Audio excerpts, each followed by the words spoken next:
7. O Fabrício Calazans está conosco, está aqui no Bastidores para trazer informações do Cruzeiro.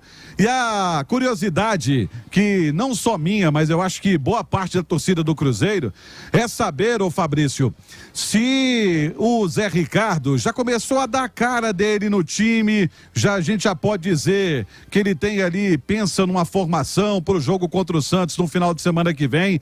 Conta tudo pra gente, Fabrício. Tá ligado?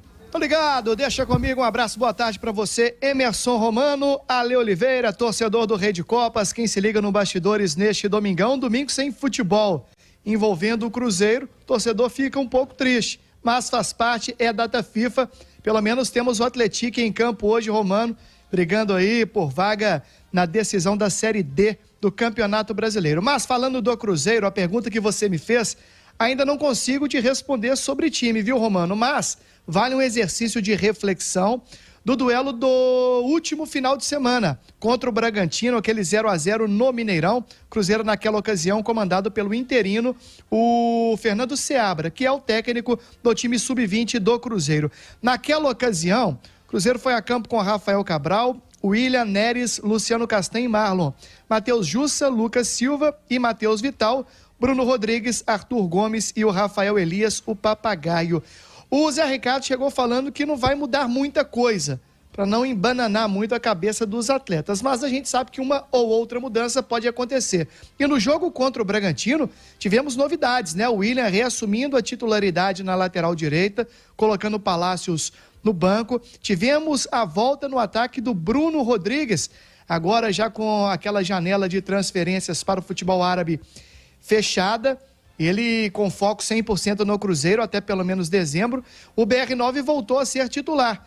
O Wesley vinha ocupando esta posição, mas num treino pré-jogo ele teve uma indisposição, então o Bruno Rodrigues foi o titular. Acabou que o Wesley entrou no decorrer da partida. Tivemos o Gilberto sendo relacionado para a partida, algo que não havia acontecido no jogo anterior, acabou não sendo utilizado pelo Seabra. Tivemos o Ian Lucas entrando no segundo tempo, não jogava desde o dia 24 de junho, então foi uma novidade. E o Lucas Oliveira, o zagueiro, recuperado de um problema no tornozelo no dia 23 do mês passado, então o Lucas Oliveira foi banco e não foi utilizado. Ou seja, temos aí como possibilidade uma volta do Lucas Oliveira contra o Santos, o Wesley podendo reassumir a condição de titular, colocando o Bruno Rodrigues no banco.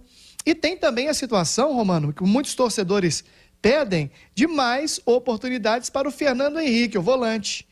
E aí, voltaria, assumiria uma condição de titular, melhor dizendo? São situações que os treinos de segunda, terça e quarta vão responder ao torcedor, muito embora é trabalho fechado lá na toca, a imprensa não tem acesso, mas a gente vai tentar desvendar estes e outros mistérios. Deixa eu dar um recado para você que se liga aqui no Bastidores da HS Autopeças, é a minha dica, em Belo Horizonte, nos bairros Glória e Lindéia, em Betim, no Petrolândia, em Neves, no bairro Veneza, são mais de 20 mil itens em estoque, e o Tião sempre fala, lá não falta peças na HS, esse é um dos segredos. Então, ligue ou chame no zap o 3474-0022, a HS Autopeças é a primeira escolha de mecânicos, taxistas e motoristas de aplicativo, porque tem peças de procedência e bom preço. Afinal, peça é coisa séria, peça é HS Autopeças. São situações do Cruzeiro. Romano, de todo modo, o técnico Zé Ricardo não tem problema de suspensão e nem de lesão.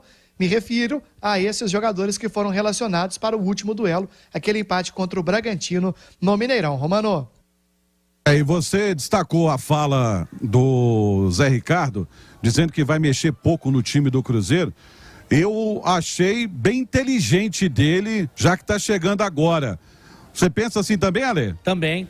E acho até que, se você for analisar esse jejum aí do Cruzeiro, são 8 jogos sem vencer, com 5 empates e 3 derrotas, você vai encontrar, embora o torcedor não queira muito saber disso, mais partidas em que o Cruzeiro jogou bem do que partidas que ele jogou mal. Por exemplo, jogou bem contra o Furacão, lá na Arena da Baixada, no empate em 3-3, jogou bem contra o Botafogo, pegou o líder do campeonato e criou várias oportunidades, acabou empatando em 0-0, jogou bem contra o Palmeiras, quando tomou o gol lá no Allianz Parque, só nos acréscimos, jogou bem contra o Corinthians, quando aí tomou o gol nos acréscimos também, mas o gol de empate. Então você tem mais partidas em que o time jogou bem do que o time jogou mal. E outra coisa também, é um elenco curto, viu, Romano? Não tem muito o que fazer. Quando chegar o Matheus Pereira, aí eu acho que ele vai ter que quebrar a cabeça para colocar a maior contratação, o maior investimento do Cruzeiro na temporada, foi nessa última janela, que ele se machucou. Ele vai ser titular do time. E aí você, evidentemente, vai ter uma briga, principalmente ali no lado do campo, junto com o Bruno Rodrigues, com o próprio Wesley, com o próprio Arthur. Aí você vai ter uma confusão ali. Mas hoje, você tem poucas opções. Eu acho que o time é mais ou menos esse aí.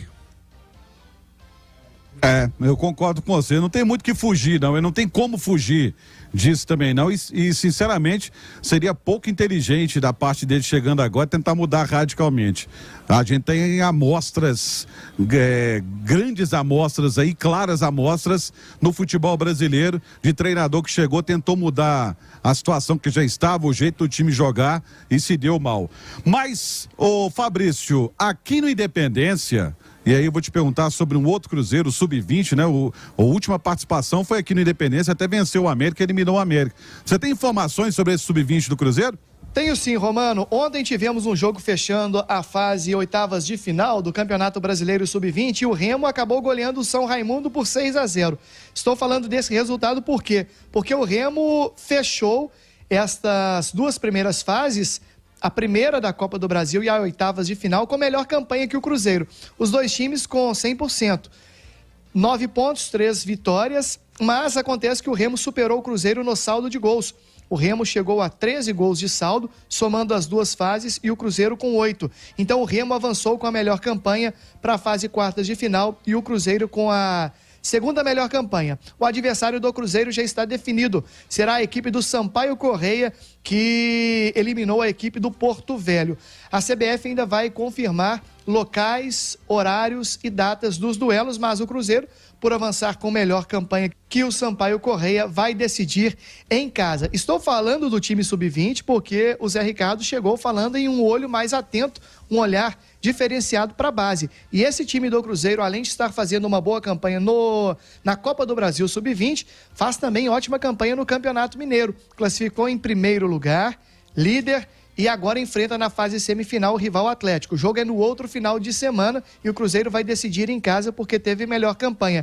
E deste time sub-20, o Cruzeiro tem o atacante Fernando, que está sobrando no Campeonato Mineiro. São 14 gols, artilheiro isolado, já são 21 gols na temporada, 2 assistências em 33 jogos. Então ele tem uma média aí de 0,64 gol. É um cara que logo será pensado aí para o time de cima do Cruzeiro. Claro que não estou dizendo que vai ser o salvador da pátria, mas se a base desperta o interesse da SAF e do Zé Ricardo, o Fernando é o meu nome aí nesse momento, um dos principais do time sub-20. Esse garoto pertence ao Água Santa, no interior de São Paulo, tem contrato até o final do ano. O Cruzeiro pode exercer a compra de 50% dos direitos deste jogador por 650 mil. De todo modo, esta semana a turma da base já vem trabalhando com o time profissional. Os garotos do Sub-17 e provavelmente na próxima semana os garotos do Sub-20 também. É uma nova realidade, o Cruzeiro querendo dar vez e oportunidade, claro, a estes ativos do clube, os garotos da base. Romano.